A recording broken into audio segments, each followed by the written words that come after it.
familia, no money. Lakini hayo sio maneno ya kwanza yaliyotoka kwa kinywa cha Mungu wetu. We therefore pray today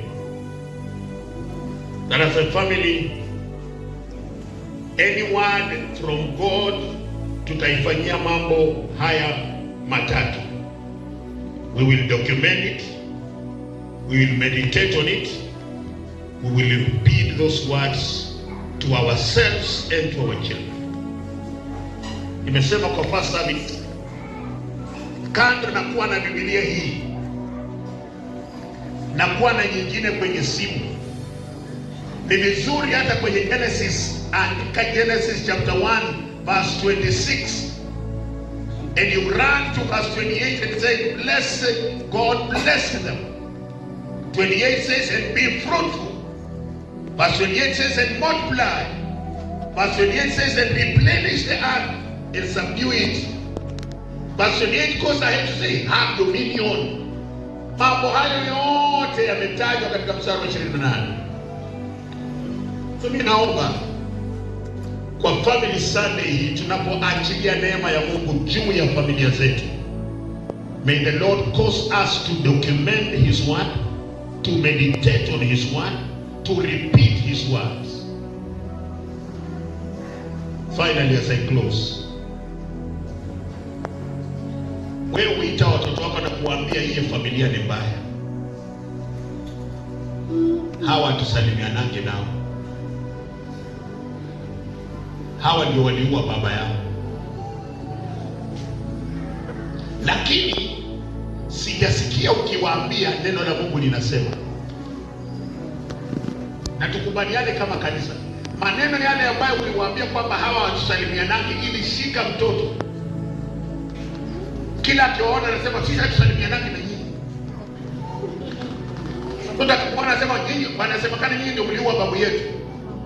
Wanacheza huko mpira, lakini unasikia maneno walisikia wapi? Waliambiwa. Kama Wakristo na kama kanisa la Yesu, hatukuruhusiwa kusema hayo. Tuliruhusiwa kuwapa neno la Mungu lijae kwa wingi mioyoni mwao. Verse 46. Go back to 46. Neno la Mungu, neno hili lisitoke kinywani mwako, likae kwa moyo. Likikaa kwa moyo, verse 47, litakupatia uzima tele. Verse 47.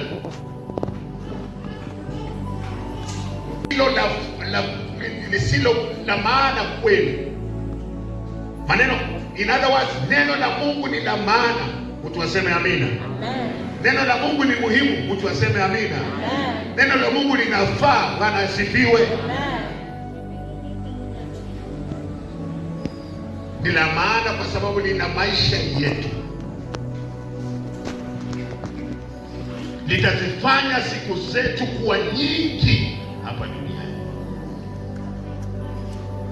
Tusiweke chuki kwa watoto, tusiwaonyeshe migawanyiko.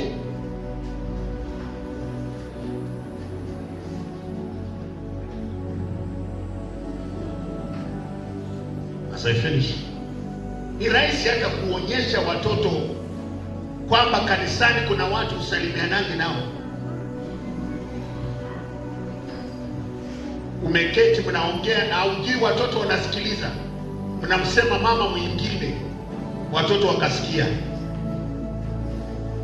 Wakiketi wakimwona yule mama anapita kanisa, sema si ndio mama. Hayo hatukuitiwa hayo. Tuna kazi moja duniani wapendwa, kupitisha neno hili la uzima la Torati kwa watoto wetu. Can I suggest, Mungu hajatuitia kuweka migawanyiko, divisions. Mungu ametuita kuleta watu pamoja.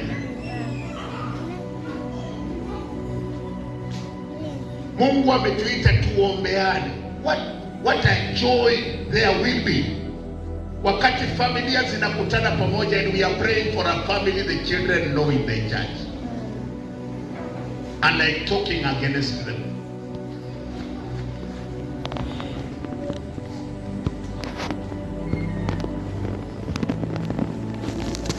those many remarks, we pray that the word of the Lord will dwell richly in our families.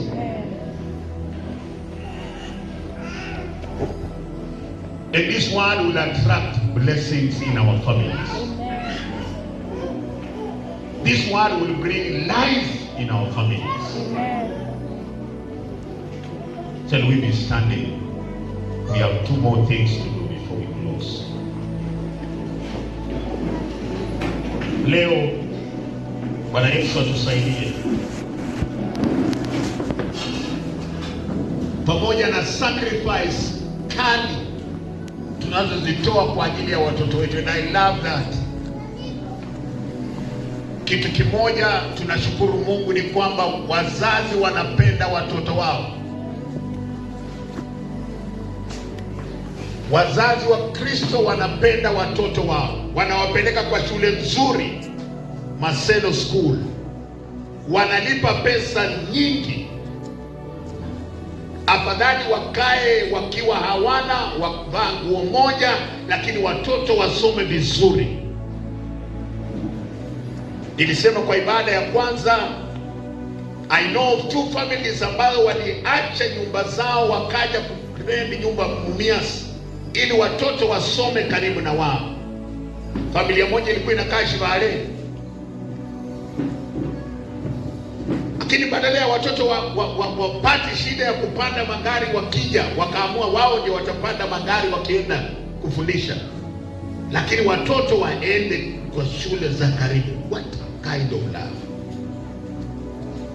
Pamoja na hilo, niombe tukishaweka hilo na neno la Mungu lijae kwa wingi, na si hivyo then our investment on our love for our children itakuwa waste. Tutakuwa na watoto ambao wamesoma mainjinia, madaktari, ambao hawataishi siku nyingi, kinachosababisha maisha yao yawe nyingi duniani neno hili la Torati, neno la Mungu. Stick scriptures in their bedrooms.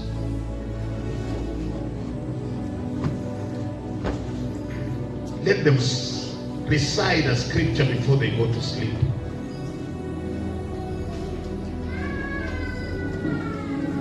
Neno hili lisiwe tu kwa kinywa, liwe kwa moyo. My emphasis. Let me pray. Baba wa mbinguni, katika jina la Yesu, Jumapili ya kipekee leo, wakati tunakuja pamoja kuangalia kazi ya mikono yako, upendo wako juu ya jamii, tunakushukuru Mungu ya kwamba kwa upendo wako huu sisi hatupungukiwi na chochote, kwa maana sisi ni watoto wa Mungu. Na leo hii Bwana, tunakushukuru ya kwamba familia zimekuja pamoja. Nami ninaomba umoja huu ambao umeleta familia pamoja udumu katika maisha yao. Roho wa Mungu atajirishe familia hizi, aponye familia hizi, aunganishe familia hizi. Mahali kuna migawanyiko, kuondoke migawanyiko. Mahali kuna kutoelewana, ulete kuelewana. Mahali Bwana wazazi hawapatani na watoto, tunaomba leo kwa ibada hii, rejesha mioyo ya watoto kwa wazazi na mioyo ya wazazi kwa watoto.